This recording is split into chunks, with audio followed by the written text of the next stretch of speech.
This housing project was built in 1953. It became the center of the movement. It was chosen because of its location. It's completely surrounded. Brown Chapel is completely surrounded by housing. Safe. No one can get to this church.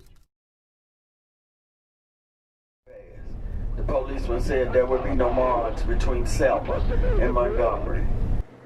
Each and every one in this line is under arrest for parading without a permit.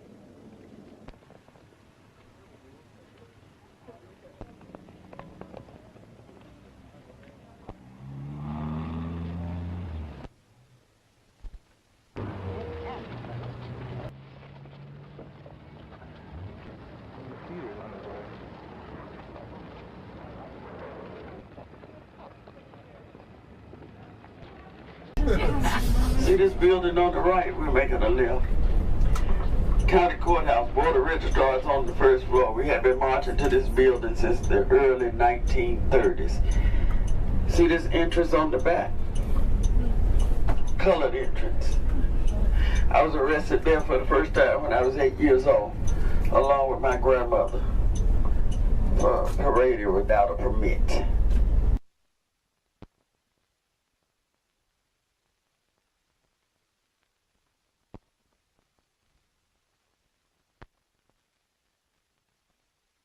One day we were on this street, Broad Street. It's a drugstore on the next corner from the Rexall drugstore called Carter's Drugstore. Carter's had a lunch counter. I wanted to sit at that lunch counter. Grandmother said I couldn't sit at that lunch counter because colored children were not allowed. I didn't stop wanting to sit at that counter. Every time I passed by there, I peep in that window or look over at that counter and see those white kids sitting there spinning around on those stools, licking that ice cream cone. It looked like so much fun, and I wish it was me. That evening, they let the children out. They ran straight to the church where the mass meeting was being held and disrupted the meeting. They said, you have to do something. You have to do something now. People in the church decided that they would walk down to that courthouse and walk around it all night long in hopes that their mere presence would save this man's life. When they left the church, they were attacked and brutally beaten by law enforcement officers. A young man named Jimmy Lee Jackson emerged from the church just in time to see a state trooper beating his grandfather, his 82-year-old grandfather. Jimmy ran over and he pleaded with this trooper, please don't beat my grandfather, he's an old man. Take him to jail if he's done something wrong. Jimmy's mom saw them beating her father too, and she ran over. As she approached, that state trooper drew back his billy club to hit her. Jimmy put up his hand to stop him, and that trooper shot him. Jimmy died 8 days later at Good Samaritan Hospital here in Selma. It was then that the leaders decided to walk from Selma to Montgomery.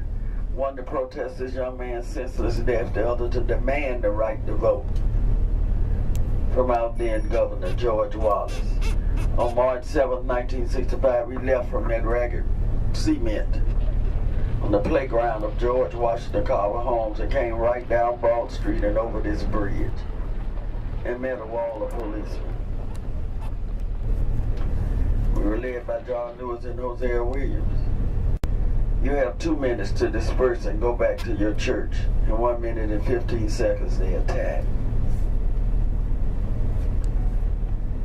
I had never experienced violence. When I crested that bridge and saw that line of policemen, I knew we were not going to Montgomery. I was too far back to see what was being said. But I knew the procedure. I knew when John Lewis and Hosea got to that line of policemen, one of them would ask permission to pass, it would be denied. They would go down on their knees and we would follow suit. One of them would say a prayer, and after prayer they would stand up and lead us back to where we started from. We'd either plan a new strategy or just regroup, turn around and come back. As I'm standing there waiting for the front to go down, suddenly I hear gunshots and screams. I think they're killing the people down front. Before we could turn and run, it was too late. They came in from the front, the back, and both sides, and they were just beating people. Old, young, black, white, male, female, it didn't matter.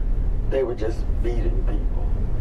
People lay everywhere bleeding, not moving as if they were dead, and you couldn't stop to help them. The gunshots I heard, nobody was shooting bullets on that bridge that day. It was the tear gas canisters being shot into the crowd. Tear gas burns your eyes, gets in your lungs. You can't breathe, you can't see, you panic. Oftentimes you run right back to the same people you were running from.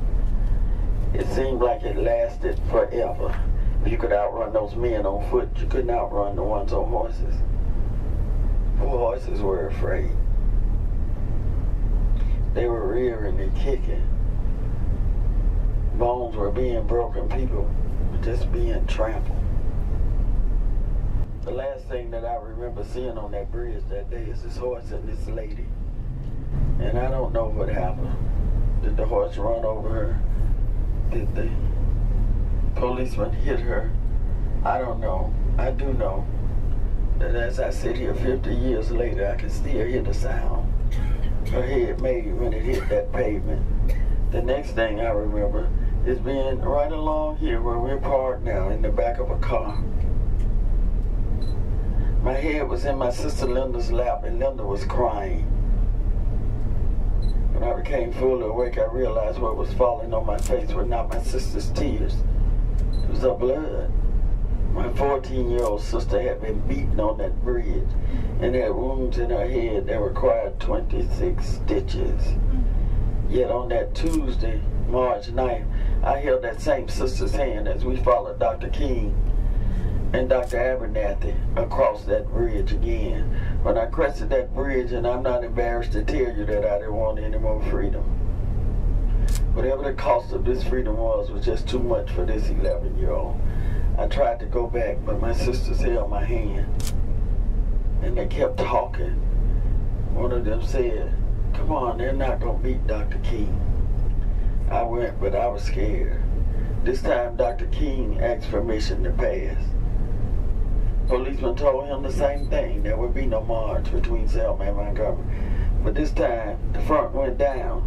Dr. Abernathy said a prayer. After prayer, he and Dr. King stood up and led us back to Brown Chapel. But Dr. King held a mass meeting. At that mass meeting, he told us that he had applied for a court order that would give us the legal right to walk from Selma to Montgomery if we so wanted to, but more importantly, be protected. It was signed by a judge in Montgomery named Frank Johnson on March 17th, and on March 21st, we left Brown Chapel AME Church one more time. Came down Broad Street and over this very same bridge. And those same policemen who protected us, who beat us, had to protect us all the way from Selma to Montgomery. 5 days of walk. It started raining on the second day. Nobody turned around. There are no motels between Selma and Montgomery today. There were none then. People slept on the ground. Everything had to be brought to them. And do you know, August 6th of that very same year, the Voting Rights Act was signed. It removed those obstacles that prevented us from voting here in Dallas County out of a possible 15,000 eligible black voters. We went from 250 on the rolls to 9,600 almost immediately. And it still took us 36 years to get rid of the same mayor that was on the bridge in 1965. It's not just good enough to go register. It's not even just good enough to go vote. You have to be involved in the process. And until we became fully involved in the process, because the same people who were trying to prevent us from having the right to vote were the same people who were in charge of the elections. When we became involved, it changed almost immediately. Now you get ready to walk across this bridge. Remember, social movements are just like jigsaw puzzles. What is your piece? Where does your piece fit in this movement and how it would take us even further. We've come a long way. We just had so far to go. Don't give up now. Help take us where we need to go. Any questions? No? First time since I've been riding. Y'all quiet. Okay, we're going to get off the bus. And it would present a beautiful picture if you guys walk man and woman, if you could. Because our children have to understand that we have to work together. We still have a lot of issues, not just black and white, red and brown. We have gender issues. And until our children get to know each other and feel each other's pain, it's going to always be there. And when they see pictures of positive change, like men and women walking together on the Edmund Pettus Bridge, it helps. It's part of that, your peace. Can we do that? Yeah, don't say something. You gonna say something? Can we help? Yes. Yes. Can we be a little bit more enthusiastic about that? Yes. I think she gave a very wonderful presentation and sharing her own story. Let's give Miss Bland a round of applause, please. Miss Bland is not aware of this, but we're going to take up a separate offering to help her with her home or whatever else that you're wanting to do. So just like how we gave to our past tourists, as you're exiting the bus, I will have an envelope, and we will put in that envelope a nice love offering for her and her dedication to the mission and vision of this so wonderful process that's helped us have the privileges that we do take advantage of today. We're also going to have the photographer, Miss Shanita, get off the bus before us, so please allow her to do so and have time to set up so that she can get footage of us exiting the bus as well as walking the bridge. Thank you, and let's give her one more round of applause, please.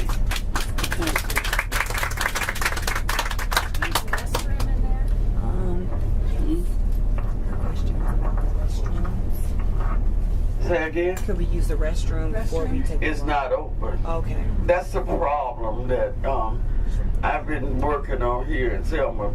Nothing's open on Sunday, which is an excellent time for tourism, but it's also an excellent time for God. Right. But in here, they just will not open anything. There are restrooms along the way. I'm trying to think of where the largest place is. We have one on our bus. She just forgot. We have. Oh, okay. So we're good. Okay. All right. Thank you. I'm gonna have Shanita. And they formed the Dallas County Voters League. My grandmother started taking us to the meetings. Boring. We had to sit at the feet of those history makers while they strategized on what they call getting our freedom. I thought they were the dumbest old folks in the world. You see, my teachers had already told me that Abraham Lincoln freed the slaves. So they didn't know we had our freedom.